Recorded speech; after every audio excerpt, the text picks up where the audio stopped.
Hello, and welcome back to the Spoiler Cast, the show where we talk about movies. We don't care about spoiling them. My name is Tobias, and with me, as always, is my sister and trusted co-host, Rebecca. Hello. Hello. And before we begin this episode, I just want to say thank you so much for listening. And if you're listening to this, I assume you like it. So, I assume you want more episodes. And you know what? There's actually double the amount of episodes if you check us out on patreon.com/don'tmakeascene. Because we record an extra episode every week. As sort of a companion piece to this episode. Yes. But enough of that. Patreon.com/don'tmakeascene. Check it out. Let's get into the episode. Yes. Today, we haven't been to the cinema. There's nothing interesting to watch. I'm not watching Blue Beetle. Fuck that. Gran Turismo isn't that interesting. Not Gran enough Turismo to is make not that an interesting. episode about. No. Same with the Haunted House or whatever. Oh yeah, Haunted Mansion. No, Yeah. So we were like, what are we going to do? So we did the unthinkable. We started scouring the streaming services. Oh no.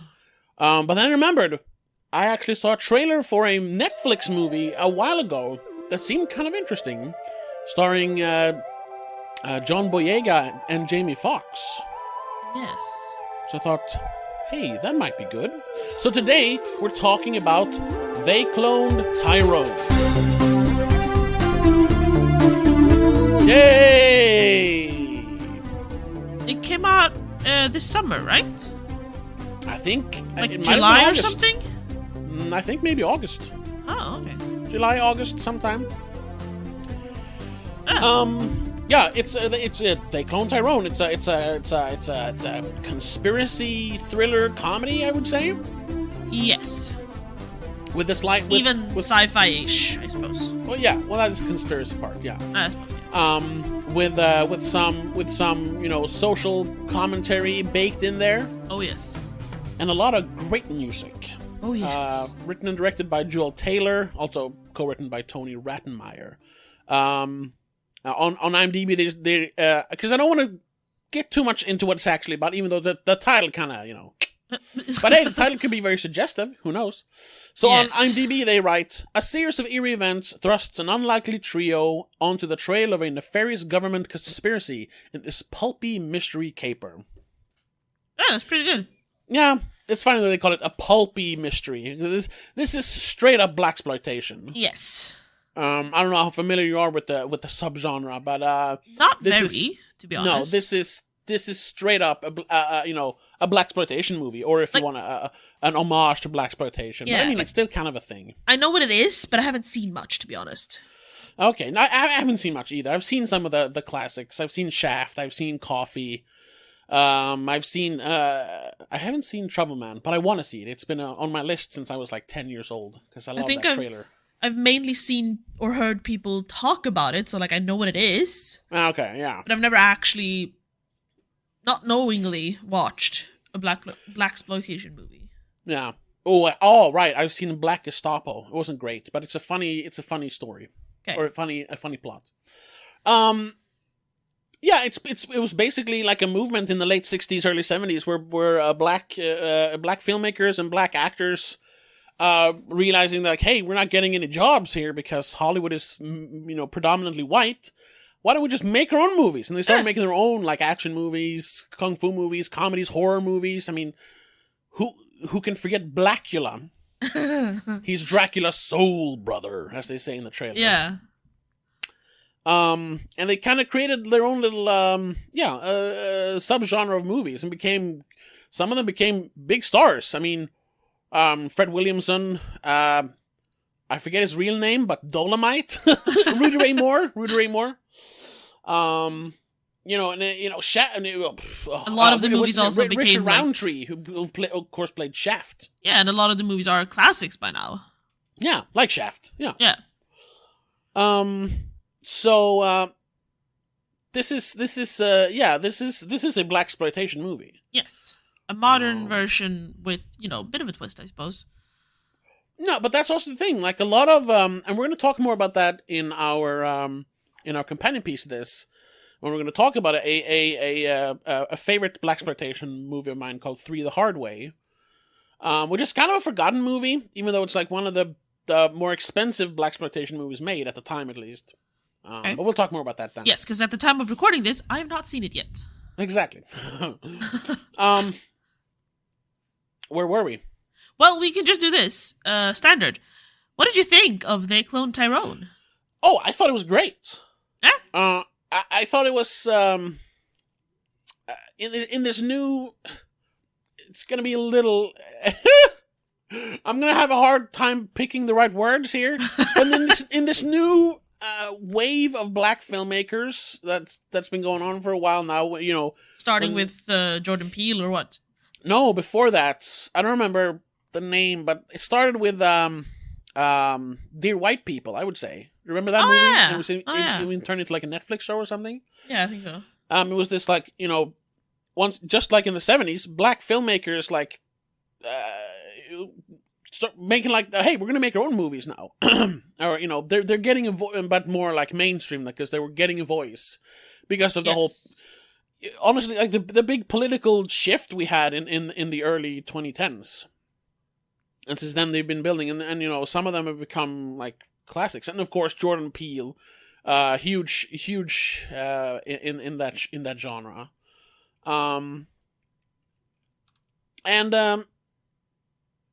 even I mean, hey, even if you want to go back a little more, even though the movie is made by a white guy, but I'm just thinking about.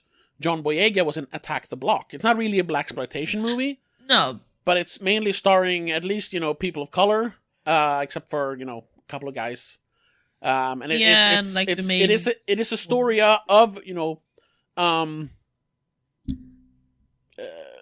do you call it? Disenfranchised people. Yes. Sort of, you know, like the black people, the black community. Well, yeah. With a sci-fi twist, which, you know, here is the conspiracy twist. Yeah. But that was like that was 2011. Yeah, I was about to say Dear White People was 2014, I think. 2014, yeah. And then you have, of course, what was that called in like 2017? Sorry to Bother You was a big one people talked about. And of course, movies like The Last Black Man in San Francisco, If Beale Street Could Talk. But those are more like just regular movies with, you know, made by people can't speak, people of color. But then you have they're that not like subgenre. Specifically blaxploitation. They just happen to be black people who made the movie, basically. Yeah, exactly. But you have movies like Sorry to Bother You, which gets very, very strange towards the end. I mean, kind of similar to this. And like I said, yeah, they cloned Tyrone. I mean, in a way, you could almost call Us sort of a blaxploitation movie. Yeah, I guess. To a certain degree, not completely though. No, but to a certain degree, it hovers in that area. Yeah. And in that new movement, I'd say this one is one of the better ones. At least I think so, because a lot of them are like, you know, very, very preachy, very finger waggy. Which, I mean, I get it because of the situation people of color are in. Yeah, that's what they want to. That's the stories they want to tell. Yes, this was different. I mean, it's still, you know, it's still a story of you know the situation people of color are in America. Yes. But it never tries to like. It's not as on the nose preachy. Exactly. Yeah. And it even dares to paint black people as kind of part silly of the problem. Part of the problem, yeah. Oh yeah. Well, yeah. Some of them are. Yeah. But also kind of not make them all out to be like you know, these perfect people or like Mary Sue characters. They're flawed. They're you know, they're actual humans. Yeah. Well, are they? Or are they? Yeah, we should keep it very vague in the beginning, because, as I said, even though a lot of it is kind of spoiled in the trailer, it's a lot of fun to discover it while you're watching the movie. Yes. So I'll just stick to, I liked it a lot, especially since I love conspiracy movies. Oh, you know, yes. When they go into conspiracies, and this was a good one. It was a new one, really. You know, it wasn't. They didn't pick a real conspiracy, so to speak. Yeah, you can guess along with the characters. Yeah. I wish, and we'll get more into that when we talk about details. I wish They changed just a couple of things, and this would have been like almost the perfect movie for me. But overall, still great directing. Maybe not the most innovative directing, but still good direction. Good cinematography. Everything looked very gritty and real, and kind of, it felt like it was shot on film, even though I don't think it was. Someone said that it looked a lot like it was shot on film, but no, I'm not sure it was. I think it's fake grain. Yeah, it's more of a filter. But then great music, a lot of soul music and funk music. And then stellar performances by our trio, John Boyega, Jamie Foxx, and Tiana Harris. Tiana Harris, I think it's. Oh, Paris, sorry. Paris. Tiana Paris. Yeah. So, I fully agree. That's what I think. Yeah. I fully agree. Even though I can't really, make the connection to blaxploitation movies, I still could enjoy it a lot. Like you said, the cinematography, the acting, the music, fantastic. The writing was really good. Sure, there are, one or two, plot holes that kind of, that kind of ruins it for me. Sure. But, it still works, and it's still entertaining enough to, whatever, I'll skip that. It's obviously for the movie's sake. You couldn't really continue without it. No, that's true. And I don't know how you would, skip past that or, solve the issue, to be honest. No, there is one huge plot hole in, the beginning of the third act, where you're just and they even address it in the movie. A character mentions it, and I was like, yeah, you're right. Why didn't you? But I also understand why, because then the movie would have been over. So. Yeah, exactly. No. But yeah, I especially liked. It's a detail, but it doesn't really spoil anything. I really liked the fact that I couldn't actually figure out when and where this took place. Yeah, I read somewhere. I think it was in the trivia here. It added to the mystery of it all, to the whole sci-fi, is this real life or not kind of thing. Yeah, I didn't read, because I was looking through the IMDb page before I'd finished the movie. But here I saw something about that.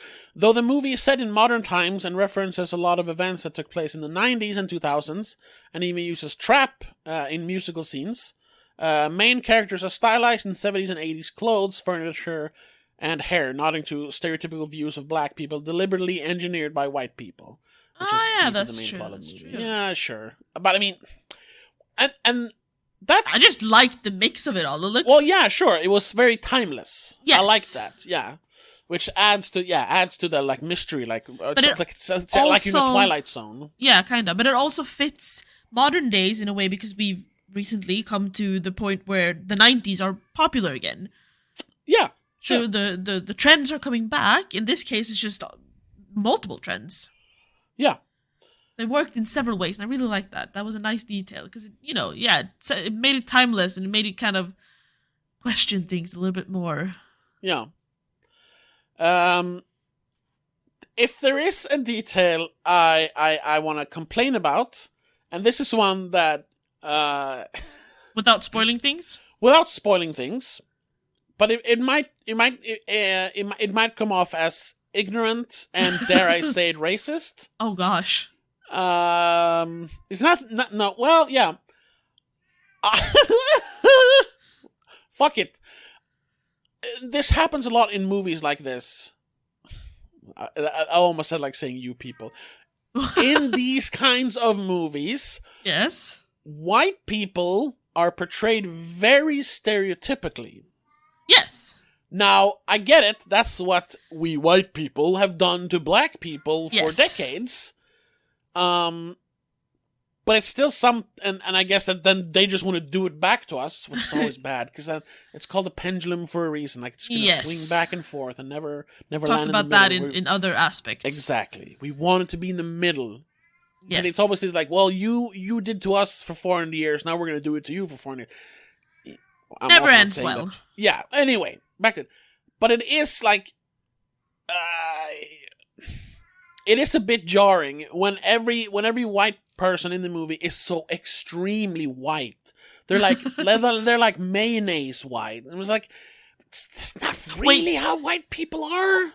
But I get for the For the purpose of the story, yes. But there's like what, 4 white people in the entire movie, except for like newscast people in the end. Yeah, and they're all. But there's a reason why they are what they are, though. Yeah, I know, but which we could explain, but that's a spoiler. I know, but that's what I mean. There's no nuance to it. No, but there's a very good reason for it in the story. I guess. How long in were we? Can we start spoiling things? We're 15 minutes in. We should try to push for 5 more minutes if you have something to talk. Yes. Is there anything you want to complain about? No, perfect. But there was one thing I thought of, but I forgot it now. Oh no. Well, I mean, there's the plot hole, but that's a spoiler. Yeah, already said that. Yeah, plot hole. There was one more thing, but I've honestly forgot it. Okay. It obviously wasn't that important then. No. No. I don't have. Honestly, I just have one more thing that I'm really psyched about, which I'm not psyched about, but I thought it was a fun thing, which probably made the movie a lot of fun to make. Oh yeah, what? Because in a lot of movies, especially where white people are prominent as actors or as characters, yeah, you don't get to see a lot of black culture being portrayed properly. Like, the only one I have that I've seen with like black culture in is what is that one called? It's one when Queen Latifah has like a hairdresser shop thing. Barber shop? Maybe. I don't remember the name. I don't know. I haven't seen that movie or those movies. It must have been so much fun, especially for Jamie Foxx, to play that character. As he did in They Clone Tyrone. What's his character's name? Slick Charles. Yeah. Slick Charles. He must have had the time of his life. All the lines. He must have ad-libbed all of it. Sure. I mean, yeah, and he's played similar characters. He's always usually nowadays plays characters with, good lines. Yes. I forget his name in Baby Driver. It's a similar kind of character. Oh, yeah, that's true. That's true. More menacing.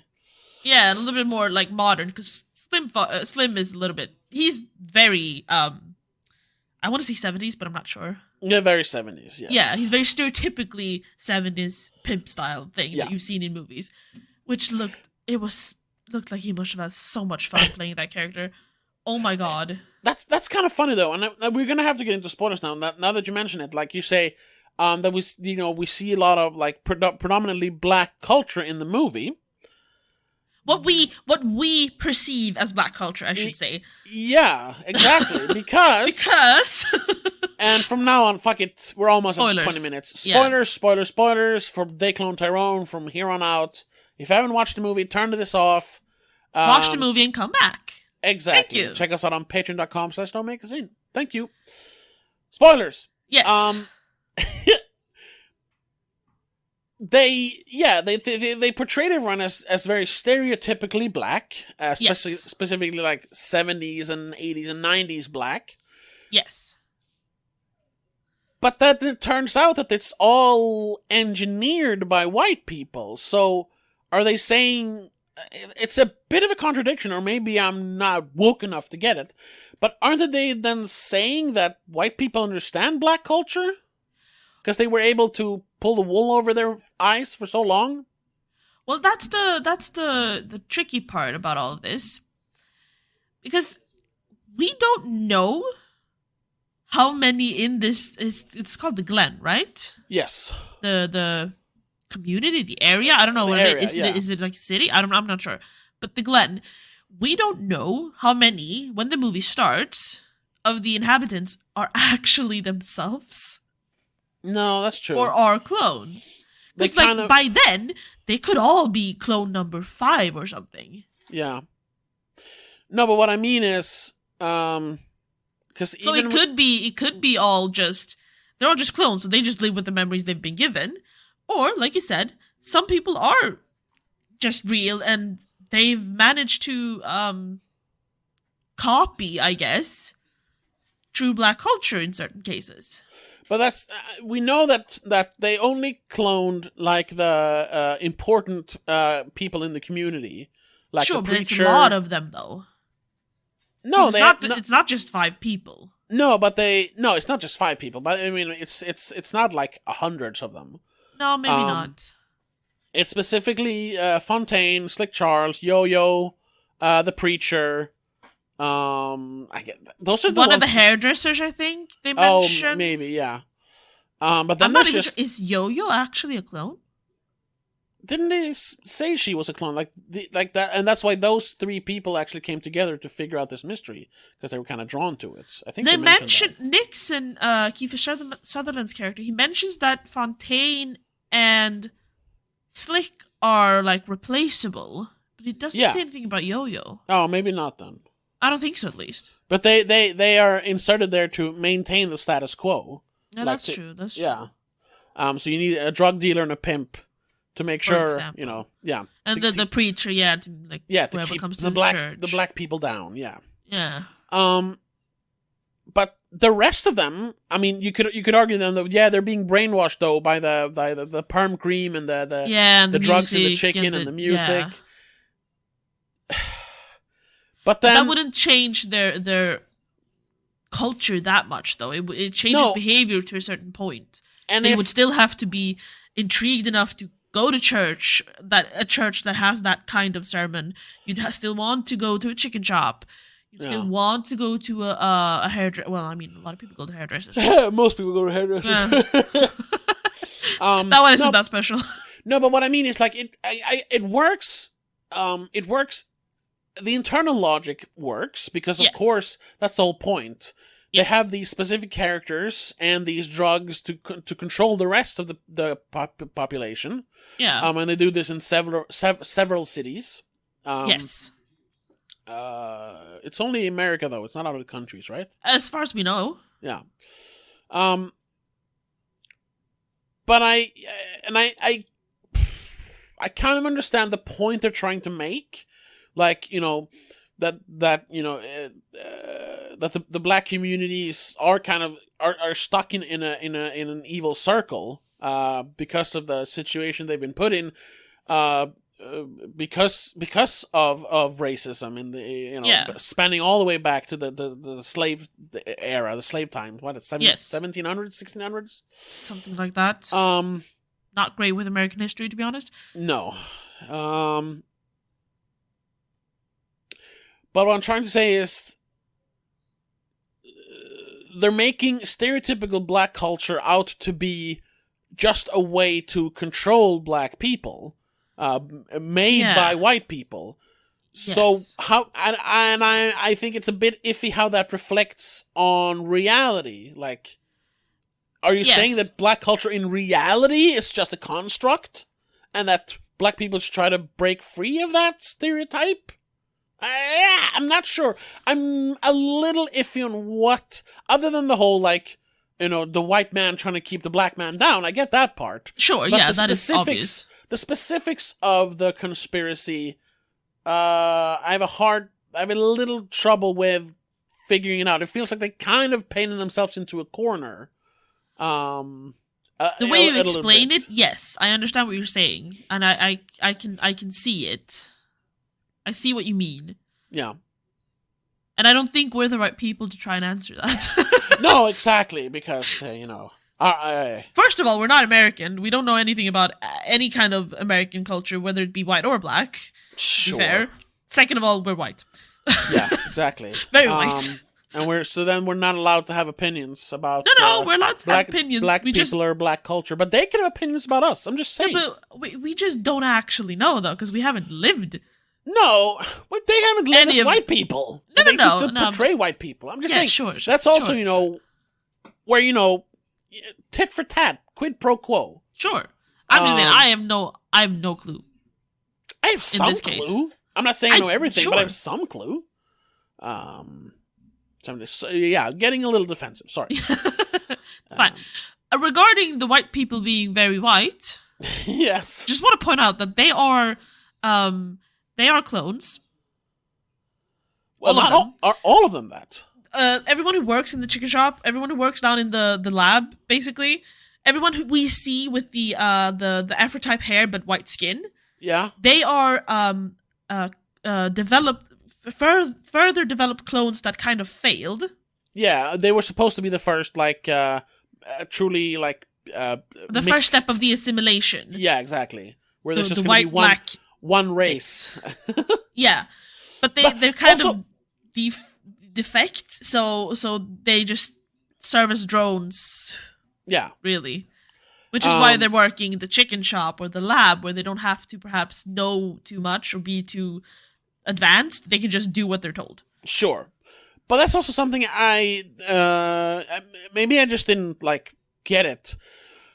Was the scientist guy, the real Fontaine, was he trying to turn everyone white, or was he just trying to make everyone mixed, basically?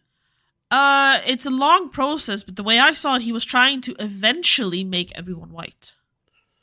Because if everyone's white, there won't be no white on black crime. No white cops can shoot a black kid and let it bleed out on the street. Sure, yeah. Yeah, that was his whole thing. That was his ultimate goal. But then I'm wondering, like, wouldn't it, like, cause, wouldn't it be more betterer? Effective? More effective to make everyone brown? You know, a mix? Make them mocha? Mulatto, if you can say that. Then Sorry. you have to... Then you have to target everyone, and now he just has to target black people. Right. So he wants to target the problem areas. His own people, which is weirdly... It's also, I think, maybe the only way you could convince the government to pay for his experiments. That's what I'm thinking too, yeah, because the government is white people. They're like, oh, yeah we'll turn them white, of course. Sure, but they don't want to turn white people black. No, exactly. Hello, but they'll be fine with turning black people white. And that's very blaxploitation. And I'm fine with that, because it's like a caricature. I'm fine with caricatures. White people are always, like evil mad scientists in blaxploitation movies, and so I was fine with that. It was just, you know, it was the rest that was like, what are you really trying to say about black culture? You know, I do get the feeling that like, I think a lot of people are reading a little bit too much into the cultural aspects. A lot of it is probably just exaggerated for the fun of it. Okay, maybe, yeah. Yeah, because there's a lot of, like, when everyone's sitting in the chicken shop, and they all, I mean, they all start, you know, doing the big laugh. You hear the music. Yeah. They all start speaking. No, I'm not going to say it. Using all the slang. Yes. It's like this is. It was like, this is racist. Luckily, it's a black guy who did it, so it's fine. Yeah, exactly.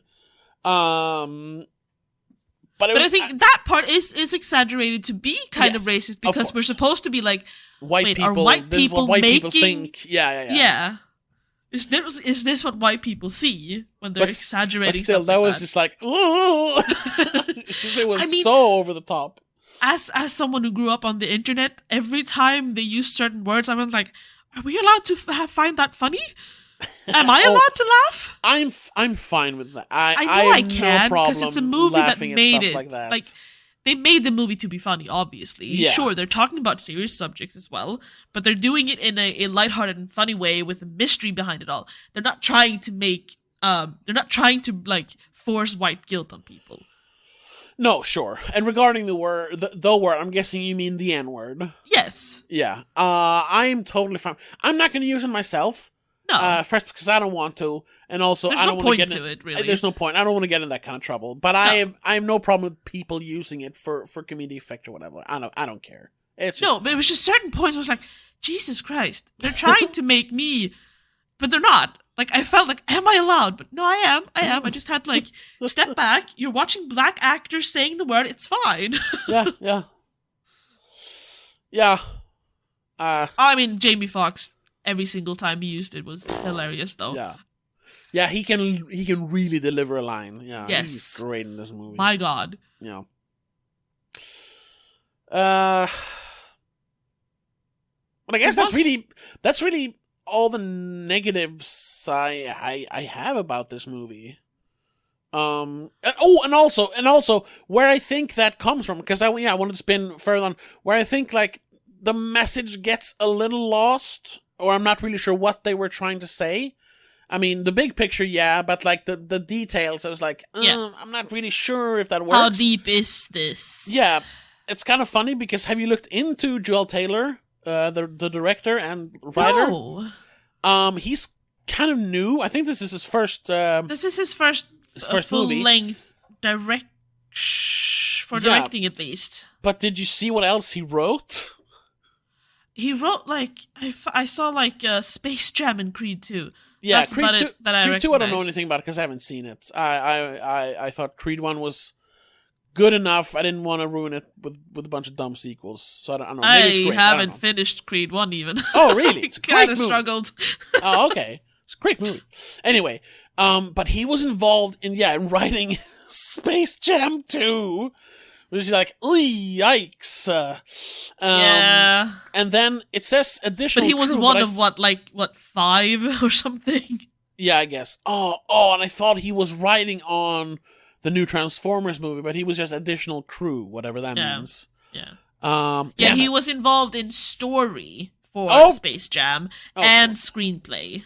Right. But along with 5 other people. Aha! Transformers, Rise of the Beast, additional crew. He was part of the additional literary material, so he was involved in writing some of the stuff. And yeah, I mean, I'm guessing they brought him in to change some dialogue or something. I don't know. Michael Bay wanted to sound more black or something. I don't know. Isn't I can't even find it on his IMDb at the moment. Which one? Transformers? Yeah. I wanted to click it that way instead of Google searching for it. There it is. I haven't seen that one. That's the new one, right? No, it's the new one, yeah. So, Anthony Ramos plays the main character. Yeah. I haven't seen this one. I didn't see the Bumblebee movie either. I saw the Bumblebee movie. I saw the fifth one, like, in defiance, like, no, I am gonna watch it. I hate it, but I'm gonna watch it anyway. The Nightfall or whatever it was called, the Knight's Tale, whatever. I don't even remember that one. Exactly. It was kind of funny that he wrote this pretty good movie, like interesting take on the blaxploitation genre and social commentary and all that. Well, you're talking about They Cloned Tyrone, right? Yeah, They Cloned Tyrone. But Tyrone. But then it was just like, but he also wrote Space Jam 2. Ew. And he was in the writer's room for Transformers. Ew. I'm guessing he had way more freedom in They Cloned Tyrone. Because it's him and one other person. Sure, yes. While in the other two, there's like 6 or 7 people in total. Yeah. And I'm not holding it against him. But I am holding it against him a little bit because he's like, "Oh, you worked on a Transformers movie? I'm not sure I can take you seriously." And it was just, and hey, that's just me being shit. What's it called? Not specifically racist, but you're presumptuous. Yeah, presumptuous. Yeah. Just thinking like someone who works on a Transformers movie can't possibly make a good movie for real. Something must be wrong, But yeah, there's a little bit of that. I mean, the guy who did help write They Cloned Tyrone also worked on Space Jam and Transformers Beasts. Okay, so maybe they're like a writing pair. Maybe they just like. You know what? We bounce off each other well. Let's just keep going. Yeah, sure. Joel Taylor just brings on the big subjects, and maybe the other guy, Tony Rettenmeyer, refines it or something. I don't know, or the opposite. Yeah. Hey, maybe it worked for this one. Yeah. Because honestly, yes, the script is fantastic. I mean, I'm guessing directing these actors wasn't too hard because they're very good actors. Yeah. So perhaps that saved it a lot, because I don't know if he hasn't directed anything else really, right? Shorts. Shorts and stuff. Yeah.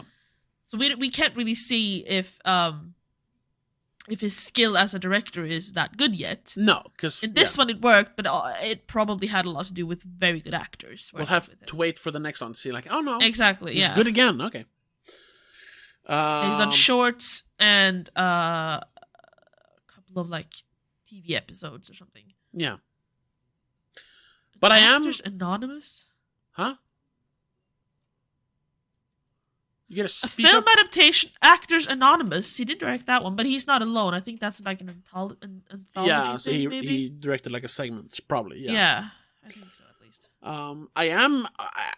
I hope though this is successful enough. You never know though when Netflix buys it up, and it kind of, because I'm sure someone has talked. It's not that no one has talked about it, but I mean, this wasn't like a big release, which happens sometimes with Netflix movies. We talked about that in a Patreon episode when we talked about Paddleton, our companion piece to On the Count of Three, right? Yes. The Jerome Michael movie. Yeah. How Paddleton, great little movie about friendship and death, just got completely buried in the ocean of content, as they call it. On Netflix, and some this trailers is most likely gonna be that way too. Unfortunately, yeah, because it's not everything gets buried on fucking Netflix. Yeah, I mean, yeah, sure. You see like a few posters, or if you follow any like movie accounts on Instagram or Twitter, you'll get like commercials or ads for Netflix sometimes. So I'd seen the poster for this one, same as I'd seen the poster for what's the Gal Gadot movie? Heart of Stone, yeah. Yeah, but as soon as I open Netflix, I get nothing of that on my Netflix. I get whatever I've searched for before, whatever matches my previous searches. I don't get the new movies popping up as much. No, I did get Heart of Stone because I was like, yeah, but it might match what you've searched for before, though. Maybe, yeah. In like subject or genre or something. But I mean, that was actually like they put posters up in the subway here in Sweden for Heart of Stone. Yeah, that's a big push because it's an expensive movie and they made it. This, I think Netflix just bought the rights to this movie. I don't think they actually produced it. I don't think so. At least I'm not sure. Maybe they did, but still, yeah. This kind of came and went. It feels like. A little bit. Unfortunately, yeah. That sucks. I mean, it's starring Oscar winners, Jamie Foxx, exactly, and John Boyega, Mr. Star Wars, even though he doesn't really want to be recognized as the Star Wars guy anymore, but still. And it kind of disappeared. I mean, I saw a trailer on YouTube a few weeks ago or a month or two ago, and then that's it. Yeah. I've seen like a few. What happens? Snippets here and there, or like a post or something, but I haven't like. Oh wait, I haven't seen reviews. I haven't seen trailers. Yeah, let's see. They cloned Tyrone. I'm gonna look for it on YouTube. Of course, the trailer I get comes mostly of like Netflix's own push, which is like interviews and bloopers and stuff. Yes, we have Netflix Behind the Streams has an interview with Joel Taylor. There's some bloopers. More trailers. They even made. I saw one that they made. They made John Boyega having an interview with his character Fontaine. So like they're both there on screen at the same time. One of them's a clone. Oh, and they made a Between Two Ferns joke between two clones. Yeah. But there's almost. I didn't get any of the big channels reviewing it. No, there's nothing. I get like a bunch of random smaller ones. I'm not gonna small, but smaller. All these damn React channels. But maybe that's just reacting to. Or everyone writing ending explained. Yeah. But I barely get any of that either. I saw a few. Yeah. No one reviewed this movie, basically. That's what I mean. It was kind of buried. Yeah. The only one I saw, like, where it came up here, Joe Budden. Famous black person. I think he worked in radio. I'm not sure actually, but he says, "I absolutely hated this movie." Okay. Well, okay. Or is that just clickbait? I don't know. It's 5 minutes long. I'm not going to watch it. I don't care about Joe Budden. He was cool like 10 years ago. I don't even know who it is. I think he was like a radio profile guy. Oh, hold on. I gotta look this up because I know people talked about him. He was famous, or I guess he is famous. Hold on, Joe Budden, or am I mixing him up with someone else? Sorry for being racist. Then I mix up everyone. I was joking. I don't consider myself. Oh, whatever. No, he started out as a musician, a rapper. Okay. Oh, he was in the hip hop supergroup Slaughterhouse. Right. He retired from rap and found success as a broadcaster. Right, in 2018. That's where I knew him from. Right. So he's been on radio. He's done stuff for Complex. You know, the I don't know what you call that. Fashion brand. You know Complex? Okay, they do like sneakers. They produced Hot Ones. I think they still might produce Hot Ones. Yeah, whatever. They're like fashion then, I suppose. Yeah, lifestyle, brand. But then he has the Joe Budden podcast, and I think yeah, exactly. That's where the clip is from. I absolutely hated the clone Tyrone. Let's see if anyone says. Oh no, yeah. And this kind of I knew he was kind of the kind of person like he turned his coat against the wind or whatever you say. I don't know how you say it in the English. I know what you mean. He swims upstream because yes. not all the comments, but the top comments are this movie went way over Joe's head. The next one is I hate that Joe is actually putting down a good movie, shaking my head.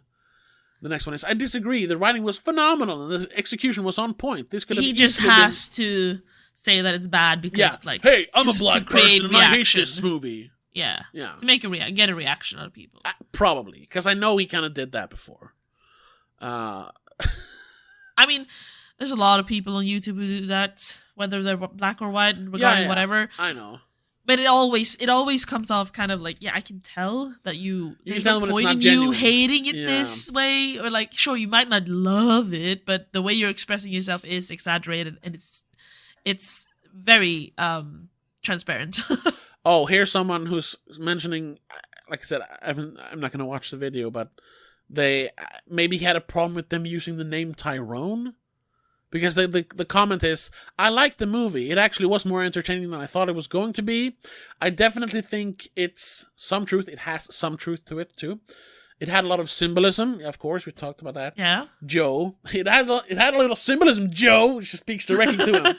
So there's a reason they used the name Tyrone. So maybe he thought that was, like, racist. I just thought, like, because Tyrone it's one of those... stereotypical names. Well, yeah, when you want to make an insensitive black joke, you call the guy Tyrone. Hey, I just thought it because Tyrone's going to come over and fuck your white wife. That kind of thing. Oh, yeah. I thought it just worked phonetically with they cloned Tyrone. Yeah, of course, that's why they almost. used it. But it's also part of the whole white people stereotyping black people. Oh. Like everyone, they're all called Tyrone. Tyrone, Biggums or, Johnson, whatever. No, slave names, basically. Yeah. So maybe he had problems with that, but then completely missing the point that they're using it ironically. Exactly. Because you know what? Main character's not even... There's... Yeah. It took me a while. I was like, where is Tyrone? I for the longest, because they always call him Fontaine, so I was like, so it's called Tyrone Fontaine? But no. Yeah, I was like, maybe. But no, then we get it. At the end, we finally get it. There is another Fontaine clone in California, but he's called Tyrone. And they say, hey, Tyrone, ain't that you on the TV? It's like, oh! Yes. That was the last scene. That was good. That was funny. That was really fun. Like, I want to call it an Easter egg almost, but it's not. It was almost like a stand-up joke, like a setup, and then the payoff. Like, oh, there it is. Hey, exactly. Or like a callback. No, I liked it. That was funny. You know what? A few people are pointing out on Letterboxd that this technically premiered around the same time as Barbie and Oppenheimer. Oh, which was not very well timed. No. Then, because it will get a little bit buried underneath the Barbenheimer. Yeah, but that's the thing, though, with phenomenon, I suppose. Yeah, but that's the thing with Netflix. Like, they don't have to care about, like, premieres and, we have to make our money back in the first weekend, whatever. They could promote it now if they wanted to. The movie's still there. But they don't. That's the thing, though. Yeah. They only promote things the premiering weekend, and unfortunately, they did that while Barbie and Oppenheimer had this big brawl on the silver screen, literally. It was everything people talked about. Yeah, Barbenheimer. Yeah. Bad move. Yes, very bad. They could have even, honestly, as Netflix is a streaming site, they probably would not have lost or gained any money, or lost any money from just postponing it a week or something. Yeah, exactly. And dropping it early August instead of late July. Yeah. And then they could have, because as much as Oppenheimer and Barbie are still talking points, it's not Barbieheimer anymore. No. It's just people talking about, oh, did you watch the movie? Did you like it? We've moved on a little bit. Yeah. So if they released it now and promoted it as heavily as they did the Stoneheart thing. Yeah. And let me tell you, that movie sucked ass. I can imagine. Yeah, it was terrible. It's a movie about an AI that can, help agents predict crimes. A little bit of Minority Report. But it was so flat and boring and dumb that it felt like it was written by an AI. Oh, yeah, I saw other people making that comment. Yeah. I mean, literally, it was like, let's just input everything we've seen in others, Mission Impossible and James Bond movies. This is just that. It's a copy. Yeah. They cloned all the other Secret Agent movies. They just took the best parts and put it into one. Yeah, and made it bland and not even boring. The best parts, but, Yeah. Parts. It sucked ass. So yeah, they should have put all their money on promoting They Cloned Tyrone instead. Much better movie.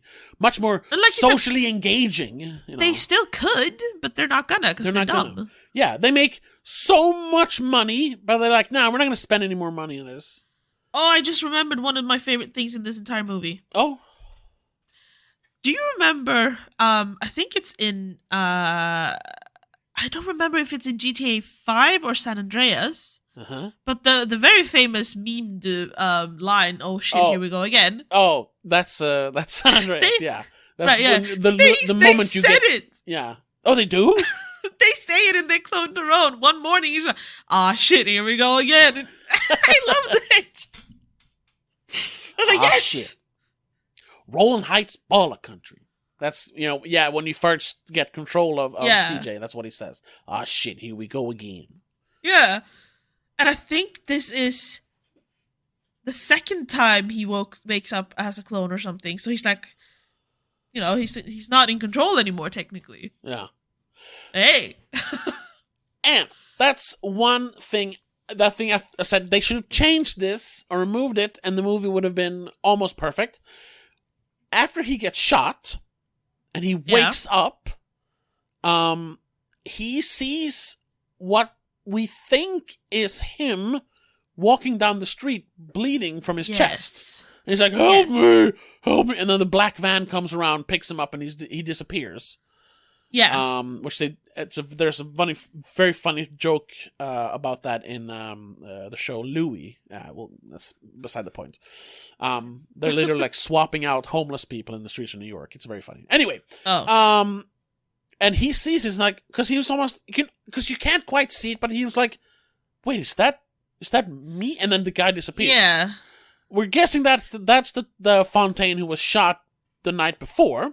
Yes. But because of the name and because of the trailers, when he gets shot and wakes up, we're like, oh, this guy is a clone now. Imagine if the movie started with him, waking up waking up just like that. Kind of do it like a, what's it called?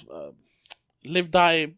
A Groundhog Day movie? Yeah, Groundhog Day. Then he wakes up the same way every morning, even before he gets shot. It's like, he wakes up like that. And the first morning we see him go buy the malt liquor and the scratch off and the cigarettes. He sees that guy and he's like, oh, it's just a crazy bleeding guy, regular homeless guy on the streets. And it's like, I recognize that guy. He kind of looks like, and then the black van comes up and picks him up. Yeah. We saw that before, and then it would be like, what the fuck? As hinting at the conspiracy. And after that, he would get shot. But that would have then, and have to be that he has been shot twice in the movie. But it gave it away a little too much. Yes. At the same time, though, it confuses you because even though they mention clones in the title, the title being they cloned Tyrone, and we don't know who Tyrone is, kind of throws you off, though, because you're like, but are they cloning people or just cloning one person? Or is this... Before Tyrone, the guy in the end, turns up, I was, after I found out that he's not called Tyrone Fontaine, I just thought that they picked that name because it's the stereotypical black name, and it kind of rhymes with cloned. Yeah. So it's like, it's just a witty title. But then you didn't think that was going to be a character. No, but then it turns out it literally was a Tyrone in the end. Yeah. It was cloned. Yeah, I know. Yeah. So... Because I thought that would be a character that showed up. I kept waiting. Where's this Tyrone dude gonna pop up? Which, I mean, he does eventually, but like, it's I figured literally he would be after part of or during the credits. Yeah, I thought he would be like part of the main plot, like part of the main crew or something. But no, he never popped up. No. Or like that. Eventually, like the original, the scientist version of Fontaine would be like, oh, but I'm Tyrone. I am Tyrone. Yeah. That's like racist. That. No, I'm literally called Tyrone. I'm sorry. Yeah. It's not racist. Well, my black mother named me Tyrone. Or maybe like he would address Fontaine as like, but like ask us and call him Tyrone because he is Tyrone or whatever. Like, no. I thought it would be more of a central part, but it's not. No. It was a joke. It was just a joke. It wasn't even like a misdirect. It was just a joke. Yeah, but I thought it was fun. Yeah, no, it was funny. That's also another good thing, by the way. We spoke when he talks to the original Fontaine. That is like a big exposition dump, but it's not really that long. It's like 5 minutes, maybe. Yeah. And there's one other scene of exposition when they first meet Lincoln, Kiefer Sutherland's character, in the street. Nixon? That's... Nixon. I know there was a president involved. That's literally it for exposition. The rest is just mystery, unraveling before them. Unraveling, yeah, exactly. That is, though, where the big plot hole kind of comes in with Nixon. Yeah? When he gets everyone to chase Fontaine, Slick, and Yo-Yo. Yeah. And then he stops them, and he even uses the command word that I've completely forgotten. Oh, it's something... Lackophilia or something? No, something mountain.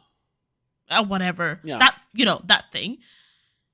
Why does he let them go? Yes, I was going to say that. And that's why he says, I should have killed you the first time, he says. Yeah, like he mentions that they're expensive as fuck.